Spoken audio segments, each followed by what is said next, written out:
The United States is widely considered the world's richest nation, a global economic powerhouse. But if you look beneath the surface of all that wealth, you'll find deep fractures threatening its very foundation. A country's GDP doesn't tell the whole story. Today, we're exploring why mountains of money aren't enough to hold a superpower together. It all starts with soaring economic inequality. The numbers are staggering. Since 2015, the richest 1% have captured over $33 trillion in new wealth. That's enough money to end global poverty 22 times over. Yet, for the majority of Americans, wages have barely budged. This isn't just a class divide. It's a racial one too. In the United States, white households have seen their wealth skyrocket compared to black or Hispanic households, exposing a stark economic gap that has persisted for generations. While a tiny fraction of the population accumulates unimaginable fortunes, the backbone of the American economy, the middle class, is in crisis. For decades, the American dream was built on the promise of a strong, stable middle class. But today, that dream feels more like a fantasy for many. A majority of middle-class Americans now report struggling financially. Think about that. The very group that should be thriving is one unexpected bill away from a crisis. Many families are trapped in a relentless cycle of debt, trying to keep up with skyrocketing housing costs, groceries, and childcare.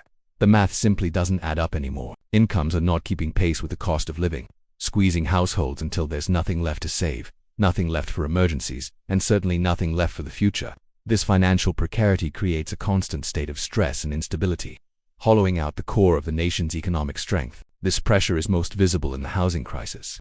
For many, the idea of owning a home, once a cornerstone of American life, is now completely out of reach. Since the pandemic, home prices have surged over 50%, and the supply of affordable rental units has dwindled. This isn't just happening in major cities. It's a nationwide problem. On one side, you have luxury high-rises sitting half empty. On the other, you have families living in cars and tent cities popping up in parks and under overpasses.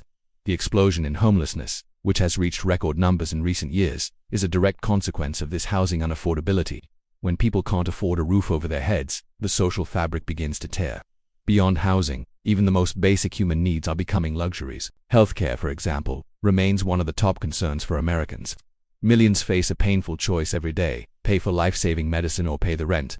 Despite being the wealthiest nation, the US has a system where access to care is often tied to employment, and costs continue to spiral out of control.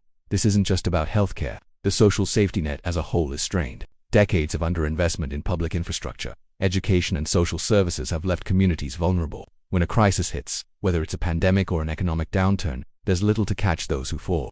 This lack of a robust support system only fuels the inequality and unrest we see brewing across the country. And who is supposed to fix these massive problems? Our political leaders. But instead of solutions, we get gridlock. Political polarization has become so extreme that it's paralyzing the government. A majority of Americans now say that the inability of politicians to cooperate is one of the nation's biggest problems.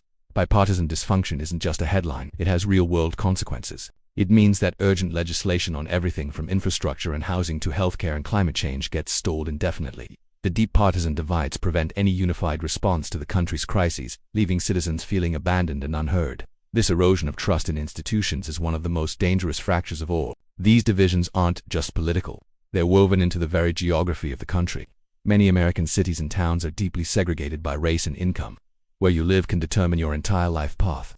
This residential segregation creates invisible walls, limiting access to good jobs, quality schools, safe neighborhoods, and even healthy food. Communities of color and low-income groups are disproportionately trapped in areas with underfunded schools and fewer opportunities. This isn't an accident. It's the result of historical policies and ongoing systemic biases that reinforce inequality from one generation to the next. It creates two Americas, living side by side but worlds apart.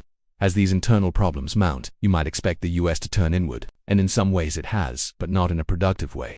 Instead, we're seeing a retreat from global responsibility. At a time when international cooperation is needed more than ever, the US and other wealthy nations are cutting their foreign aid budgets. This move undermines global development, weakens alliances, and creates power vacuums that can lead to even more instability worldwide. A nation consumed by its own internal conflicts loses its ability to lead.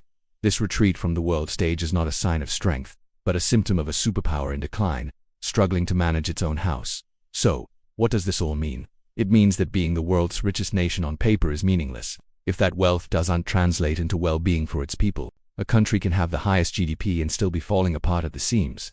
Economic growth without equity, without opportunity for all, leads to instability, distrust, and ultimately, decline. The fractures we've talked about, the inequality, the crumbling middle class, the housing crisis, the political gridlock, they are all interconnected symptoms of a deeper problem. Fixing this isn't about one simple policy. It requires a fundamental shift, systemic change, massive investment in people and communities, and a renewed commitment to political cooperation. It's a long and difficult road, but it's the only way to rebuild the foundation before it's too late. Thanks for watching. If this conversation resonated with you, please like, subscribe, and share your thoughts in the comments below.